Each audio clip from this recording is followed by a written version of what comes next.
नमस्कार।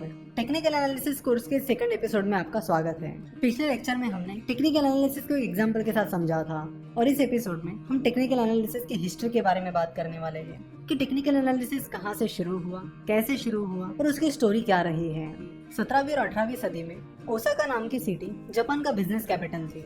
Osaka city समंदर के पास थी, जिसकी वजह से ट्रांसपोर्टेशन के हिसाब से ओसाका काफी सुटेबल सिटी थी। धीरे धीरे ओसाका में राइस ट्रेडिंग मार्केट डेवलप होने लगा और फिर ओसाका में जापान का पहला राइस एक्सचेंज शुरू हुआ। अब ओसाका जापान का इकलौता राइस एक्सचेंज होने की वजह से फार्मर्स दूर दूर से अपना राइस बेचने के लिए ओसाका आते थे और राइस ट्रेडर्स दूर दूर से ओसाका जाते थे राइस की ट्रेडिंग करने के लिए। तो जब मुनेहिसा होमा राइस ट्रेडिंग करने के लिए ओसाका जाने लगा तो उसने ऑब्जर्व किया कि वहाँ के जो ट्रेडर्स थे और फार्मर्स थे उन्हें राइस की प्राइस प्रेडिक्ट करने में बड़ी दिक्कत आ रही है।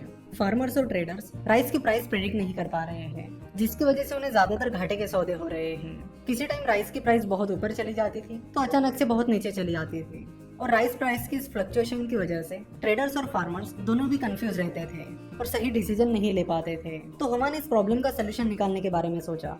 वैसे अगर हुमा के बारे में बताया जाए तो हुमा जापान की एक अमीर फैमिली में पैदा हुआ था और अपना फैमिली बिजनेस चला रहा था। इसी वजह हुमा ने सोचा कि क्यों ना राइस की ट्रेडिंग की जाए और इसीलिए वो ओसाका चला गया और राइस की ट्रेडिंग करने लगा। तो राइस की प्राइस के फ्लक्चुएशंस को देखकर हुमा को पता चला कि प्राइस की फ्लक्चुएशन मेनली ट्रेडर्स और फार्मर्स के इमोशंस की वजह से हो रही है, जिसकी वजह से हुमा को लगा कि पहले तो उसे राइस ट्रेडर्स और फार्मर्स के इमोशंस को समझना होगा, साथ ही उनकी साइकोलॉजी को भी समझना होगा कि वो किस बेसिस पर अपनी बाइंग और सेलिंग डिसीजंस ले रहे हैं। तो ट्रेडर्स और फार्मर्स के इमोशंस और साइकोलॉजी को समझने के लिए हुमा ने राइस की प्राइसेस को रिकॉर्ड करना शुरू किया। वो राइस की प्राइस के हर एक मोमेंट को रिकॉर्ड करने लगा। उस पर्टिकुलर दिन उस राइस की प्राइस इतने बजे कितनी थी, क्लोज कितने बजे हुई, ओपन कितने बजे हुई, उस दिन राइस प्राइस का हाई क्या था, लो क्या था, एक्सेट्रा। अब दिक्कत ये थी कि हुमा सकाता रहता था और राइस मार्केट ओसाका में था। अगर सकाता और ओसाका के बीच का डिस्टेंस देखा जाए तो वो 600 किलोमीटर था, जो कि काफी ज्यादा है। तो अब राइस प्राइस की मूवमेंट को ट्रैक करे तो कैसे? हर टाइम ओसाका में रहना हुमा के लिए पॉसिबल नहीं था, तो उसे लगा कि उसे कुछ ऐसा सिस्टम बिठाना चाहिए जिससे वो राइस प्राइस की हर एक मूवमेंट को ट्रैक कर सके। जैसे कि हमें पता है कि हुमा एक वेल्दी फैमिली से बिलोंग करता था, तो हुमा के पास पैसों की कमी तो कोई थी नहीं, तो इसके लिए उसने मैनुअल सिस्टम रखा। उसने ओसाका और सकाता के बीच हर 6 किलोमीटर की दूरी पर अपना एक आदमी खड़ा किया और उनके हाथ में कुछ झंडे दिए। तो उन झंडों की मदद से वो कुछ सिग्नल्स देते थे और फिर उन सिग्नल्स की मदद से हुमा राइस प्राइस की मूवमेंट्स को ट्रैक करता था।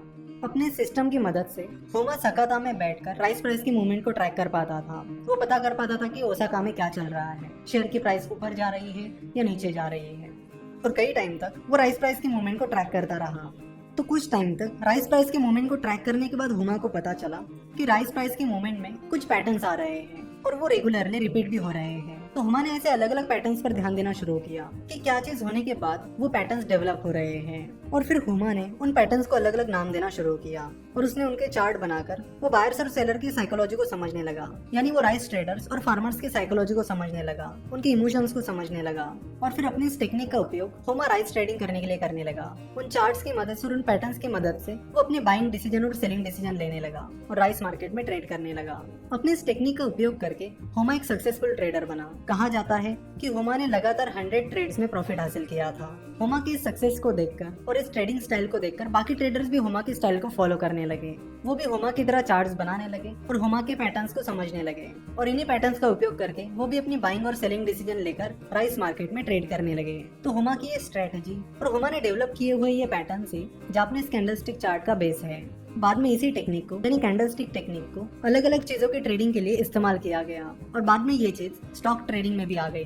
ट्रेडर स्टॉक ट्रेडिंग में शेयर की पिछली प्राइसेस का एनालिसिस करने लगे और उन पैटर्न्स की मदद से वो फ्यूचर प्राइस को प्रेडिक्ट करने लगे। तो ये है टेक्निकल एनालिसिस की हिस्ट्री, जिसमें मुनेहिसा होमा ने जापानीज कैंडलस्टिक चार्ट की मदद से राइस प्राइस को प्रेडिक्ट करना शुरू किया था और अब यही टेक्निक स्टॉक मार्केट में भी चल रही है।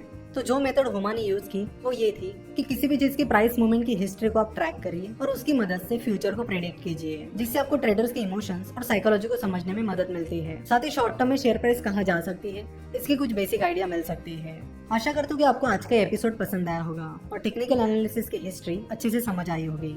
यहाँ से आगे हम जापानीज कैंडल्स के बारे में बात करेंगे कि कैंडल क्या होती है, उनके कौन कौन से पैटर्न्स होते हैं और किस पैटर्न का क्या मीनिंग होता है और वो पैटर्न क्या इंडिकेट करती है। हमसे जुड़े रहने के लिए आप हमें फेसबुक, ट्विटर और इंस्टाग्राम पर फॉलो कर सकते हो।